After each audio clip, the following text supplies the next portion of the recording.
আসসালামু আলাইকুম এভরিওয়ান। ঢাকার মধ্যে যে এত সুন্দর একটা রিসোর্ট আছে, না গেলে আসলে বুঝতামই না। রিসোর্টের ভিউগুলো ছিল যেমন সুন্দর, তার থেকেও বেশি সুন্দর ছিল রিসোর্টের কটেজগুলো। অসাধারণ সুন্দর এক একটা কটেজ। আসলে রিসোর্টে যাওয়ার প্ল্যানটা খুবই হুট করে হয়েছিল, তাই ঢাকার থেকে মাত্র 2 ঘন্টা দূরত্বে এই রিসোর্টটাতে আমরা চলে যাই। আমাদের চেক ইন ছিল সকাল 12টায়, সো আমাদের যেহেতু ডে লং ট্যুর ছিল, আমরা আগেই চলে গিয়েছিলাম। আর এই রিসোর্টে যাওয়ার পর যখন ভেতরে আমি তাদের সবকিছু ডেকোরেশনগুলো দেখছিলাম, আমার মনটাই ভালো হয়ে গিয়েছিল। খুবই সুন্দর একটা রিসোর্ট। যাওয়ার পর সাথে সাথে তারা আমাদেরকে ওয়েলকাম ড্রিঙ্ক সার্ভ করে দিয়েছিল। তো ভাওয়াল রিসোর্টে চেক ইন করার পর তাদের স্টাফরা আমাদেরকে নিয়ে গিয়েছিল আমাদের কটেজে। যাওয়ার পথে আমি দেখছিলাম আরো অনেক সুন্দর সুন্দর কটেজ, আর তাদের অনেক সুন্দর সুন্দর ভিউ, অ্যাক্টিভিটিস, অনেক কিছু।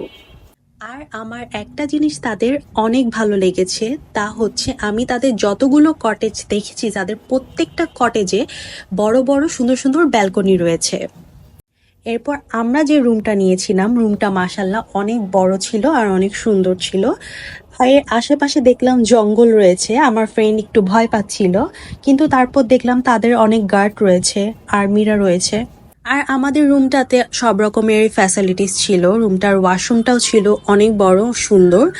আর রুমের সামনের সাইডে যেরকম ব্যালকনি ছিল, সেরকম রুমের পিছন সাইডটাতেও একটা বড় ব্যালকনি রয়েছে। এই জন্যই আমার কটেজগুলো আসলে অনেক ভালো লেগেছিল। এরপর আমরা কিছুক্ষণ রেস্ট নেওয়ার পর ফ্রেশ হয়ে বের হয়েছিলাম পুরো রিসোর্টটা ঘুরে দেখার জন্য। এই রিসোর্টটা ছিল অনেক বেশি নিট অ্যান্ড ক্লিন, যেটা আমার অনেক ভালো লেগেছে। এরপর আমরা চলে গিয়েছিলাম লাঞ্চ করার জন্য। আর তাদের লাঞ্চ আইটেমটাতে দেখলাম যে শুধু চাইনিজ আইটেমটাই ছিল, তাই আমরা সেটাই অর্ডার করেছিলাম। আর লাঞ্চটা হচ্ছে প্যাকেজে থাকে না, এটা হচ্ছে আলাদাভাবে কিনে খেতে হয়। আর যারা নাইট স্টে করবে তাদের হচ্ছে সকালের ব্রেকফাস্টে ইনক্লুড থাকবে তাদের প্যাকেজের সাথে।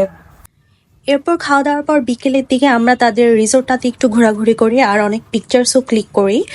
আর তাদের সুইমিং পুলটাও ছিল অনেক বড়, খুব সুন্দর। বাট আনফর্চুনেটলি আমি একটু সিক হয়ে পড়েছিলাম, তাই সুইমিং করা হয়নি। তাই বসে বসে আর কি ভিউটা এনজয় করছিলাম। আর তাদের দেখলাম অনেক বেশি অ্যাক্টিভিটিসও ছিল, টেবিল টেনিস সহ আরো অনেক কিছুই ছিল, তাই আমরা একটু ফান করছিলাম। এই রিসোর্টটাতে আসলে পিকচার্স ক্লিক করার মতো অনেক সুন্দর সুন্দর জায়গা রয়েছে। আপনারা যারা পিকচার তুলতে পছন্দ করেন তারা অবশ্যই এই রিসোর্টে গিয়ে ঘুরে আসতে পারেন।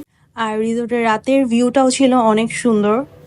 মনে হচ্ছিল যে আমরা নাইটও স্টে করে যাই। প্রত্যেকটা কটেজেই লাইট অন করে দেওয়া হয়েছিল, পুরো রিসোর্টটা আরো বেশি সুন্দর লাগছিল। তারপর আমাদের একটু মনও খারাপ হয়ে গিয়েছিল, কারণ আমাদের চলে যেতে হবে।